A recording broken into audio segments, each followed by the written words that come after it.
Mais uma semana com notícias históricas e explosivas para o mercado de criptomoedas. Então, no vídeo da semana passada, a gente havia comentado que o presidente Donald Trump estava querendo permitir que os fundos de aposentadoria dos Estados Unidos pudessem investir no mercado de criptomoedas, e nessa semana, no dia 7 de agosto, ele assinou de fato aí, uma ordem executiva para liberar com que esses fundos possam investir no mercado cripto. Desde que ele assinou essa ordem, o Bitcoin teve um rally aí, recuperando a casa dos 117 mil dólares. E para você ter uma noção, esses fundos de aposentadoria aqui do 401k representam um mercado de aproximadamente 10 trilhões de dólares, tá, galera? Então, se você fizer as contas e apenas uma pequena porcentagem desse mercado realmente entrar no Bitcoin, no mercado cripto, quanto que isso representaria de inflows para o Bitcoin ou as outras criptomoedas? Se 1% entrar, a gente está falando de 80 bilhões de dólares. Se 5% entrar, a gente está falando aí de aproximadamente 400 bilhões de dólares. E 10% seriam 800 bilhões de dólares, Então, mercado aí de aproximadamente quase 10 trilhões. E no longo prazo, eu acredito que a tendência é sim, cada vez mais esses fundos alocarem pelo menos uma parte desse capital em Bitcoin. Se a gente vê aí, no longo prazo 10% entrando, cara, isso é quase 50% do market cap do Bitcoin, ou seja, super bullish para a gente no longo prazo, tá? Aqui, essa notícia, ele fala um pouco mais também da demanda institucional, além desses grandes fundos de aposentadoria, a gente tem várias empresas comprando Bitcoin. Você pode ver, desde 2020, como que estava a demanda institucional, junto com o quê? A nova oferta de moedas de Bitcoin. Em 2020, a gente tinha mais moedas sendo criadas do que a demanda institucional. 2021 também, 2022 a mesma coisa, 2023 a mesma coisa, e aí 2024 o jogo mudou completamente. Desde que os Estados Unidos mudou a sua postura com o mercado cripto, a demanda institucional disparou e o supply de criptomoedas diminuiu, A gente teve aqui, o movimento do halving ali em 2020, teve aqui o halving em 2024, o supply foi diminuído pela metade, e aí agora, desde então a gente está tendo um supply aí muito enxuto de Bitcoin, a demanda institucional disparando pelo teto, tá, galera? Pra você ter uma noção, novamente aqui, companhias que tinham Bitcoin no seu balanço, 2019 nenhuma, 2022, 21, 33, 22, 23, 24 e hoje já são mais de 60 empresas negociadas em bolsa, que tem exposição ao Bitcoin. Isso aqui a gente está falando de Public Traded Companies, seriam empresas que têm ações na bolsa, já são 164 na verdade, não 160. E a gente tem também empresas de capital privado, mais de 55 empresas já com exposição no Bitcoin, certo? Então, como você pode ver, cara, o cenário aqui para o Bitcoin mudou completamente. Ele não é mais um ativo especulativo, ele não é mais um ativo de risco. As pessoas estão vendo ele como uma reserva de valor, como uma forma de você alocar em um ativo que vai preservar o seu poder de compra, vai preservar o seu capital ao longo do tempo, tá? E um ponto muito importante de fazer uma distinção de investidores de varejo,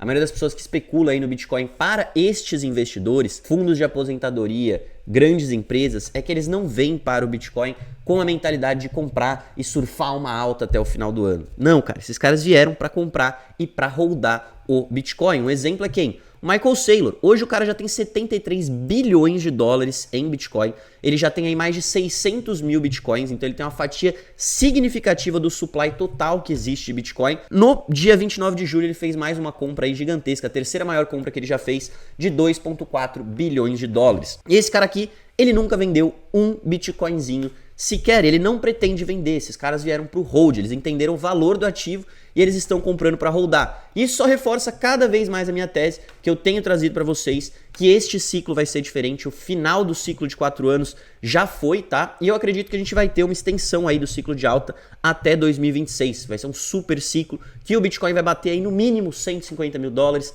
provavelmente a casa dos 200 ou mais mil dólares, Porque, além de toda essa adoção institucional, a gente tem aí os cortes na taxa de juros vindo lá nos Estados Unidos. Então, finalmente, o Fed é esperado para agora, no mês de setembro, fazer o primeiro corte na taxa de juros. Isso faz o quê? Faz com que o preço para pegar dinheiro emprestado caia, faz com que entre mais liquidez nos mercados.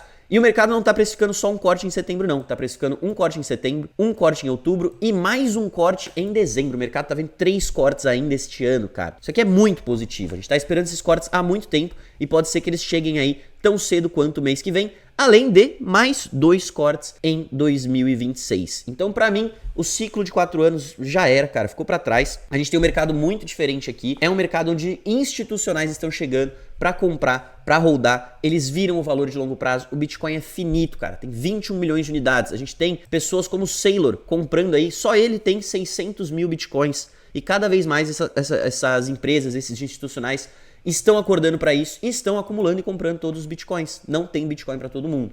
Então, pense bem aí sobre adquirir mais Bitcoin ou talvez vender os seus Bitcoins. Eu não diria que é hora de você estar pensando em vender os seus Bitcoins. Trazer aqui novamente o gráfico do M2 para vocês. Então, tá, pessoal? Esse gráfico ele acompanha o aumento da liquidez global. A gente já falou sobre ele várias vezes em vídeos aqui no canal. E a liquidez global está apontando aí, né, um Bitcoin próximo da casa dos 200 mil dólares. Depois ela teve uma correção ali, pode ser que a gente veja uma correção depois de atingir essa marca, né? O que eu acho muito provável, muito plausível mesmo. A gente tem uma correção depois de uma corrida tão grande, mas o M2 indica que a gente deve continuar subindo, tá? O Bitcoin ele tem uma correlação de 82% num período de 12 meses com esse gráfico da liquidez global. Ou seja, se a liquidez sobe, se eles estão imprimindo dinheiro, o que esses países, né, governos, todos fazem, dinheiro fiat é uma grande mentira, uma grande farsa, eles imprimem a hora que querem. Quanto mais eles fazem isso, mais o Bitcoin se valoriza por ser um ativo escasso, tá? Estados Unidos já anunciou sua reserva estratégica, a gente tem países como o Fundo Soberano de Abu Dhabi comprando Bitcoin, se eu não me engano foi o Paquistão que anunciou na Bitcoin Conference em maio que ia começar a acumular Bitcoin, Butão, El Salvador, diversos países, e agora sabe quem a gente finalmente tem entrando pro jogo? O Brasil. Isso, a Câmara dos Deputados vai finalmente realizar uma audiência para falar sobre a reserva estratégica nacional de Bitcoin no Brasil, tá? A ideia do plano é que até 5% dos fundos do Tesouro do país sejam usados para comprar Bitcoin. Isso aqui não tem nada certo, isso daqui vai ser discutido, mas é legal ver esse tipo de lei passando e avançando aqui no Brasil, né? Isso daqui vai ser uma tendência global, vocês vão ver que vários e vários países vão começar a adotar também. A gente tem estados nos Estados Unidos que já aprovaram reservas estratégicas de Bitcoin. Cada vez mais sobe o número de empresas que está adotando Bitcoin. Isso daqui está sendo uma adoção parabólica. A gente pode ter aí, né, fundos de aposentadoria, cara, países. Eu não consigo ver um cenário mais bullish para o Bitcoin daqui para frente. Realmente ele virou a chave ali e virou um ativo global, um ativo que todos querem,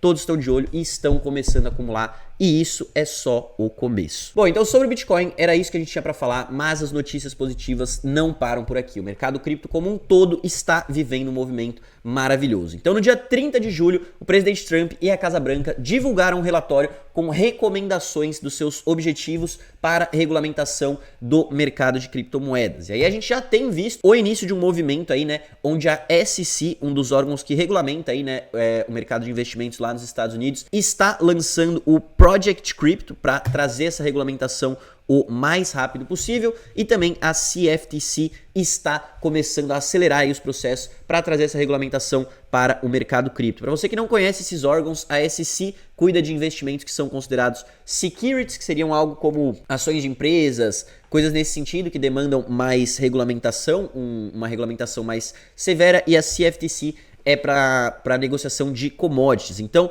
toda essa questão aqui de não existir uma regulamentação clara para o mercado cripto é porque eles não se adequavam muito bem nem na categoria de securities ou então na categoria de commodities. Eles não sabiam como regulamentar, porque o mercado cripto é muito diferente do que a gente tinha no mercado tradicional. A administração passada não tinha interesse nenhum em trazer regulamentação clara. O que eles faziam, na verdade, era perseguir projetos de criptomoedas, falando que eles não estavam de acordo com uma regulamentação velha que não se aplica para um mercado novo que surgiu aí, né, há menos de 10 anos. Então agora é legal que eles estejam trazendo aí essas novas diretrizes de regulamentação para que a indústria cripto possa crescer da forma correta, dentro da legalidade, que investidores possam investir sem ter medo de ser perseguido, de receber uma intimação de algum desses órgãos e ter que fechar o projeto. Desenvolvedores, cara, você vai apostar a sua vida construindo um projeto cripto, sabendo que você pode ser intimado amanhã e falar que seu projeto é ilegal. Então isso daqui traz muita clareza e é muito positivo para o mercado cripto. E quem que é o maior vencedor disso? Cara, na minha visão, é o Ethereum. O Ethereum completou aí 10 anos desde o seu lançamento, né? O Ethereum foi criado lá em 2015 e está se consolidando como a espinha dorsal de Wall Street. Então, o que é a ideia aqui, cara? Uma vez que a gente tiver toda essa regulamentação, a gente vai ver cada vez mais o mercado tradicional se juntando, se mesclando, se unindo com a tecnologia blockchain. Eles vão começar a tokenizar ações, tokenizar títulos, eles vão trazer tudo para dentro da blockchain. Por quê? Porque é um sistema muito superior, é um sistema transparente, é um sistema mais rápido, é um sistema mais barato, é um sistema mais seguro do que o mercado tradicional que a gente tem, que é um sistema cheio de burocracia, é um sistema demorado. Se quiser fazer qualquer transação, cara, demora, eles fecham no final de semana, você tem horários para operar, não tem transparência, né? Não é todo mundo que consegue abrir a blockchain e ler o que está acontecendo no mercado tradicional. Então a gente está evoluindo para um sistema muito melhor e o Ethereum se destaca aí como a principal casa para esse tipo de construção, essa tokenização de ativos e tudo mais. Por quê? Primeiro, porque ele foi a primeira blockchain que trouxe esse conceito, né, de uma blockchain de contratos inteligentes, mas porque é a blockchain mais segura, com mais validadores, com mais capital que a gente tem hoje. Então, se vem uma grande instituição querendo construir coisas em blockchain, o cara ainda não vai arriscar numa Solana, numa Sui. Por quê? Porque são blockchains muito novas que não tem nem perto a segurança e a descentralização que o Ethereum tem. Então, para mim, o Ethereum é o principal vencedor disso. Se você quer entender mais sobre esse caso, eu não vou me aprofundar muito aqui, que a gente já falou bastante coisa, mas eu postei há alguns dias um vídeo completo sobre Ethereum aqui no canal. Vou deixar linkado, que daí a gente aprofunda um pouco mais sobre os impactos de tudo isso, tá? Fora isso, a gente tem institucionais, cara, que seguem comprando o Ethereum como loucos. Então a Bitmain, eu tinha posicionado ela aí já como uma das maiores holders de Ethereum nos nossos últimos vídeos, e desde então os caras compraram mais ainda. Hoje eles já têm mais de 3 bilhões de dólares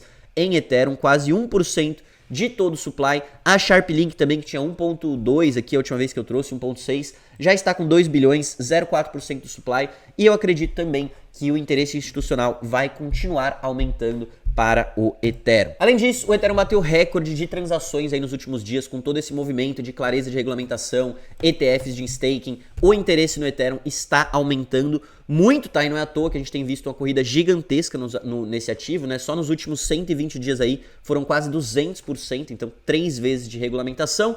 E os projetos de DeFi também ganham dentro do Ethereum, tá? Então, recentemente, a SEC afirmou que projetos de Liquid Stake não são valores imobiliários, ou seja, não são securities, não tem que cair naquela regulamentação pesada que a gente estava conversando. E aí a gente viu vários projetos como a Lido, a Rocket Pool, subindo e se valorizando com essas notícias. Então o mercado cripto como um todo está ganhando com todo esse movimento de regulamentação lá dos Estados Unidos. Para finalizar, o Ethereum divulgou aí o seu plano de desenvolvimento para os próximos 10 anos, tá? Então eu não vou me aprofundar muito hoje nesse plano, depois eu quero trazer um vídeo completo aqui para vocês, mas eu acredito que esse mercado não vai parar de crescer tão cedo. O mercado cripto é um mercado super novo, super recente, pode parecer que existe há muito tempo, mas o Ethereum, que é a casa das operações descentralizadas, que é onde o mercado tradicional vai migrar para trazer ativos tokenizados, existe há apenas 10 anos, então teve uma fase inicial ali de teste, de adoção, teve uma fase de consolidação e agora a gente está tendo a fase da regulamentação, crescimento acelerado, e para mim os próximos anos no mercado de criptomoedas vão ser maravilhosos, tá? Então eu imagino que as pessoas têm que tirar um pouco a visão do investimento de curto prazo, lucros rápidos, ficar rico do dia para noite